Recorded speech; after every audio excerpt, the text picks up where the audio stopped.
comunicarnos, para poder difundirlas, ¿no? Para nosotros es un placer, ¿eh? Bueno, hay actualización del monotributo. ¿Qué onda con esto? ¿Cómo arranca el monotributista el año que viene?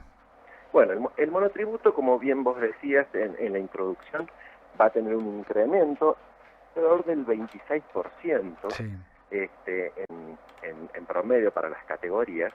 Y yo estuve sacando algunas cuentas y ese 26% se refiere tanto al monto que vas a tener que pagar por el impuesto, Ujú. como también a los valores de facturación y que te determinan, y otros criterios como por ejemplo este, eh,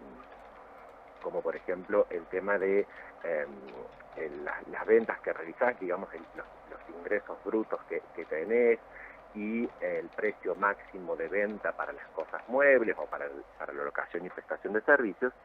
En general están en el alrededor del 26%. Ahora hay que separar la paja del trigo. ¿Por qué? Porque los medios oficialistas, ¿qué te dicen? Mira, el valor de la cuota del monotributo sube mucho menos que la inflación. Entonces, si vos, por ejemplo, en una categoría A estabas pagando el año pasado, o en este año, perdón, 2.600, casi 2.650 pesos por la obligación mensual, y vas a pasar a pagar 3.350 pesos aproximadamente, eso es un incremento del 26%. Sí.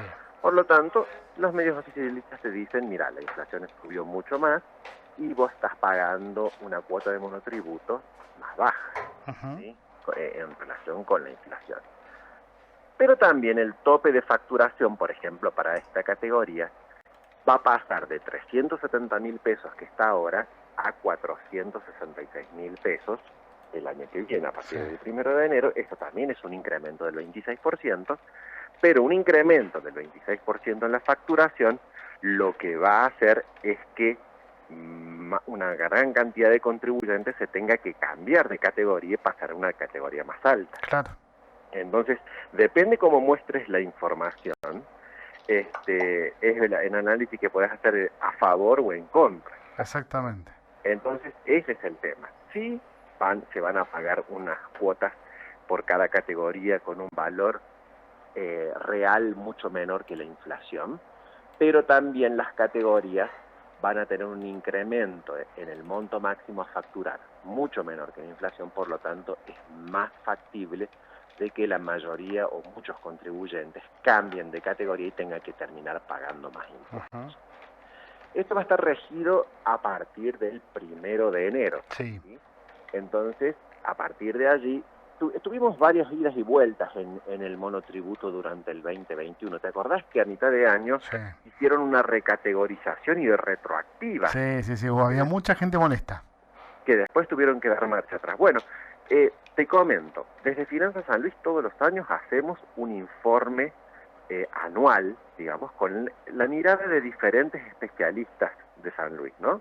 Tenemos ya confirmados, por ejemplo, a la licenciada María José Galeto, al licenciado Cristian Sindoni, el contador Hugo Sudaire, al licenciado Héctor Flores, vicerrector de nuestra universidad, a la licenciada Silvia Marinoni, al licenciado Alejandro Guzmán Stefanini, que es el decano de la Facultad de Ciencias Económicas de la Católica, al contador Víctor Morinigo, rector de nuestra universidad, al contador Juan Carlos Zavala. Y, por ejemplo, el contador Juan Carlos Zavala va a hacer una explicación de todo lo que pasó con el monotributo durante el 2021, las idas y vueltas del monotributo en 2021. Un régimen que se le denomina régimen simplificado, pero que de simple no tiene mucho, Claro, porque la exactamente. mayoría de los monotributistas, en principio, cuando se creó el impuesto, era como para que no tuvieran que contratar a un profesional, Claro, que, obviamente. que se pudieran cada uno autoliquidar el impuesto, ingresarlo a la AFIP, pero con tantos cambios es casi imposible para un monotributista poder autoliquidarse el impuesto. Entonces también se genera un costo extra porque tiene que contratar a un contador, a un profesional, para que le ayude a la liquidación del impuesto. Entonces todas esas idas y vueltas del monotributo las va a estar analizando el contador Zavala en el informe anual de fin de año de Finanzas San Luis. Buenísimo, Y buenísimo. entre uno de esos puntos va a ser estas nuevas alícuotas que van a regir a partir del 1 de enero. Ujú. Entonces, tenemos, por ejemplo, hablamos de la categoría A. En la siguiente categoría, la categoría B, ¿sí?, vas a pasar de pagar casi 3.000 pesos a un poco más de 3.700 pesos. Eso también es un incremento del 26%.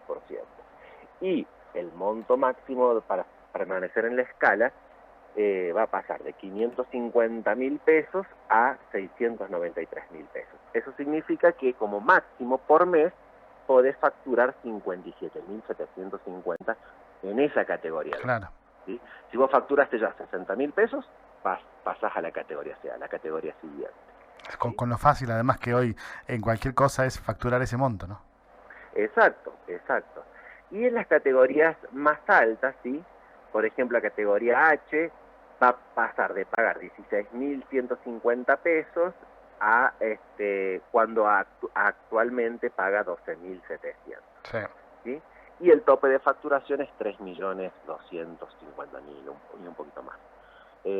Entonces, eso es lo que quería dejar de recalcar yo en función de los análisis que se vienen haciendo por diferentes medios, tanto provinciales como nacionales. Ujú. El incremento es del 26%, es inferior a la inflación.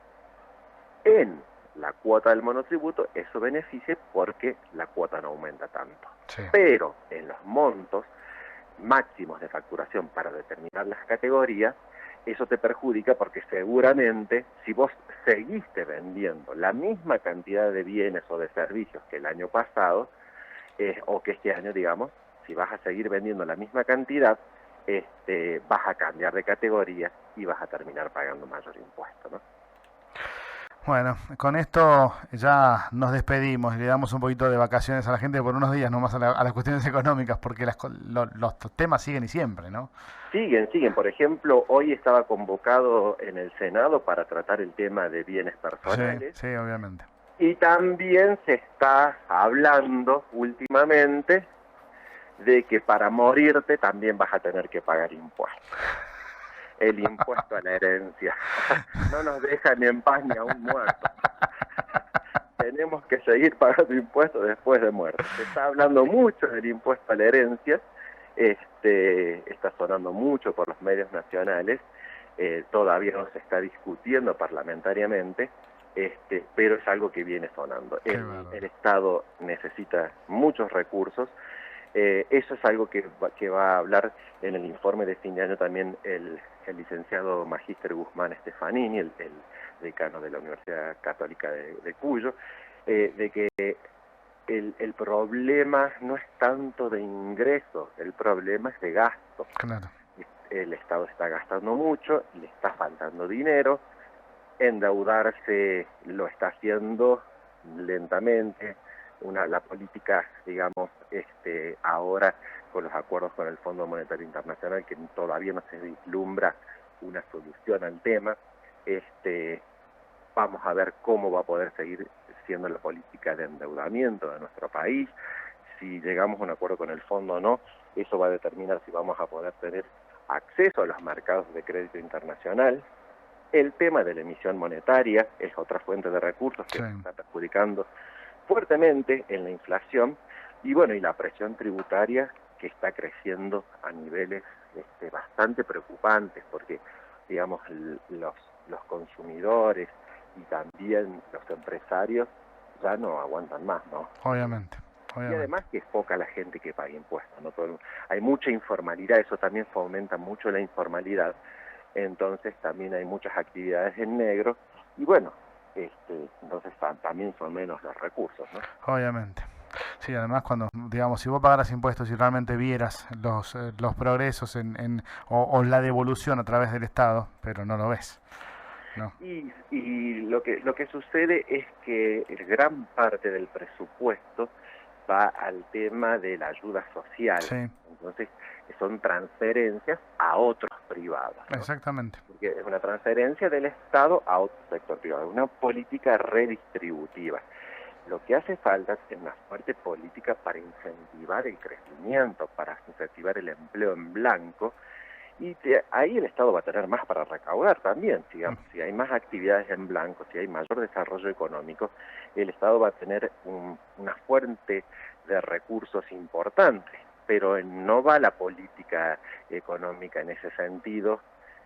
Yo digo que no hay un plan económico, se están tapando baches, pero bueno, veremos lo que suceda. Ahora siguen trabajando en las negociaciones con el Fondo Monetario Internacional, sigue trabajando el Congreso en el tema del impuesto a los bienes personales. Vamos a ver cómo resulta la reconducción presupuestaria, ya que no tuvimos la aprobación por parte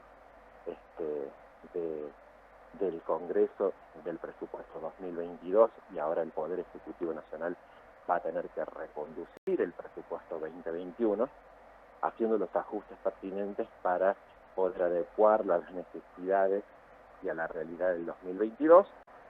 Sigue todo en marcha, pero no sé si con un plan, digamos. Ojalá que en algún momento se encuentre, por el bien de todos. Marcos, te mandamos un abrazo enorme, que pases un excelente fin de año y que arranques mucho mejor el año que viene.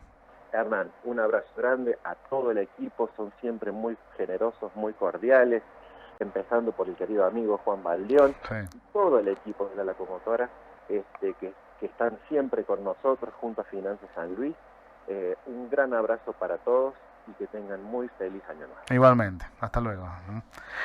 Marcos Lucero D'Amico, docente de la Universidad Nacional de San Luis y además director de Finanzas San Luis. Vamos a un tema musical, ya volvemos.